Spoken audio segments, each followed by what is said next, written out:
group I came to and sort of talk a little bit about some of the offices that Mr. Sumners had and I'm ready to talk about. You know, way back in 1963, it was my understanding that Mr. Sumners was the first African American appointed to the Ewing Recognition Committee. I think that's a pretty important distinction. Then in 1968, along with Larry Butler Sr., Mr. Sumners formed what was the 9-14 Athletic Association. What made it significant is that it was the first tackle Pee-wee football organization in Mercer County. And it consisted of Ewing Township, Lawrence, and all the different wards in Trenton. And what made that significant is that for 3 years, we were undefeated in 3 years, and we had 3 trophies. And to this day, I have my trophies home, and I have my Ewing Bulldogs jacket home. And I show my kids, this is what you can do when you work hard, when you're really committed, and when you're serious about what you do. And so, for a period of 4 or 5 years, from 1968 to 1974, Mr. Sumners was the president of that organization. In addition to that, he was from 1979 to 1981, he coached the West End Soccer League, he coached Deli Delight, and a team called AMS Surgical. And also, he was affiliated with the Ewing Township, Ewing Nationals Little League baseball team, where he coached along with Mr. Downing and Mr. Madden. He coached the Park Lane Furniture team from 1968 to 1970. With Mr. Sumners, prior to the show, I'm done in 1 second. With Mr. Sumners, it wasn't really always about winning, although winning was very important. More than anything else, it was about character building, and more than anything else, it was about teaching fundamentals and basics. He used to always say, don't cheat. He made sure that you were fundamentally and technically sound in what you did, whether you were blocking, whether you were trying to catch a pass, whether you were running the football. He always talked about doing it properly. Whether you were hitting the baseball, he talked about standing in the lane, standing in the batter's box, holding the shoulder down, keeping your elbow up. He talked about being a perfectionist. He didn't expect perfection, but he expected all of us to strive for perfection. And he wanted everybody to take a leadership role and take accountability and responsibility for their own success. The reason why I say all this is I noticed that the Ewing High School boards are in the back. I live in North Jersey, and I always read the Star Ledger, because the Star Ledger is the only newspaper in my area that reports on Mercer County sports. I'm always looking for the Ewing High football team. I'm always looking for the Ewing High basketball team. And congratulations on beating the Tornadoes last week, fellas. All right? Good job.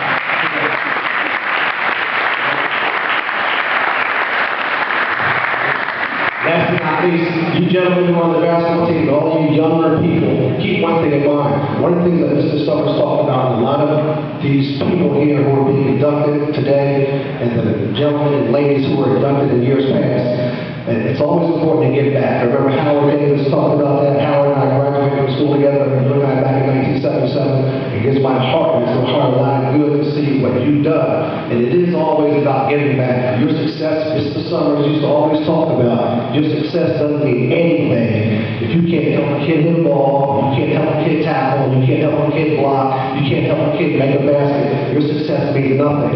So each and every one of you guys, I wish you great luck in the future, but make sure that at some point in some time, you come back and you give back to kids who are going to be right where you're sitting right now, okay? And so on behalf of all of us who were part of the Bulldogs and part of the Ewing National baseball teams and basketball teams, I want to thank Mr. Sumners for what he meant to us. Jeff, come on up and receive our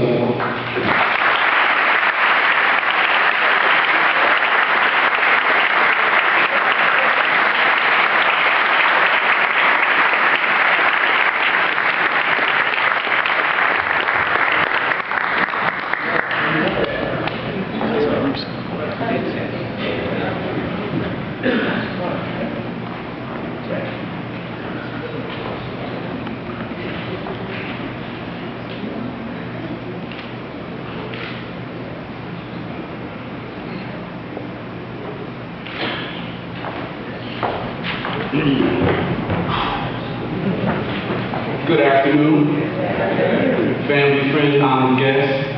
I'd like to thank you very much for those remarks. Certainly, I had some big shoes to fill as a young man coming up in an Earl Sumners household. Most of you who know me, my father, you know, I'm a little different than he is, but pretty much cut out of the same mold, though. All right. First of all, on behalf of the Sumners family, Roberta, my mother, please stand, Mom.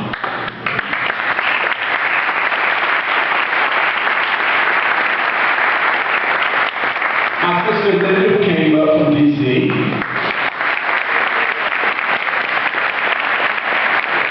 And my brother Robbie, please stand. Another thank the Ewing Committee for honoring my father's memory, as well as the work that he's done in the community here with regard to sports, as well as in civic activities. He had an impact on a lot of kids here in Ewing, as well as the greater Mercer County. And certainly, we are glad that it is not forgotten. I also want to thank Mr. Mark Smith for putting me on the nomination form as far as the committee is concerned. Again, thank you again, Mark. Appreciate it.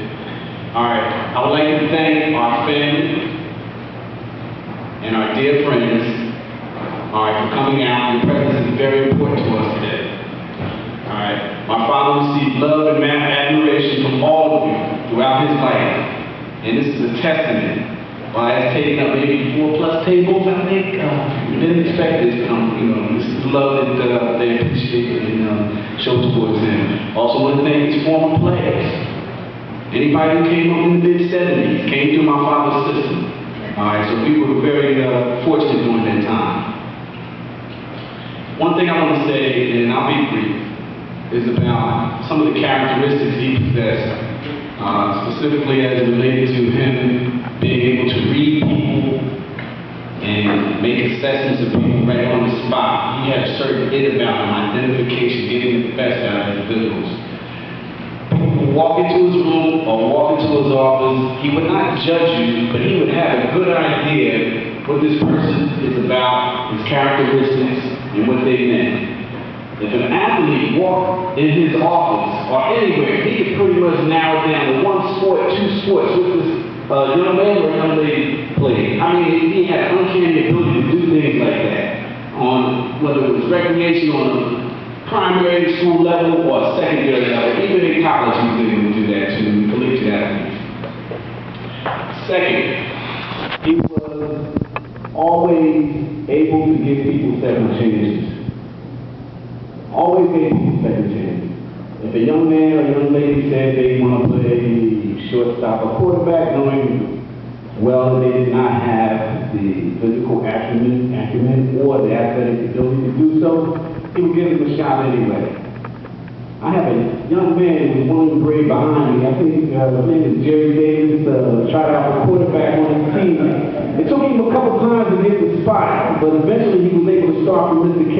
Fisher, and this would take Ewing High to the first playoff, NJSIAA playoff in 1976, Jerry? Well, class of 1977, football season in 1976. But Jerry ended up starting his junior and his senior year. He threw a lot of passes, threw a lot of touchdowns to me as well. It wasn't that bad. He eventually got his second chance to playing quarterback through my father's system. All right, he also, and I'm going to be finishing up, second chances. Mr. Wallace, you can relate to this. He cut a young man at junior 3 by the name of T. Macy.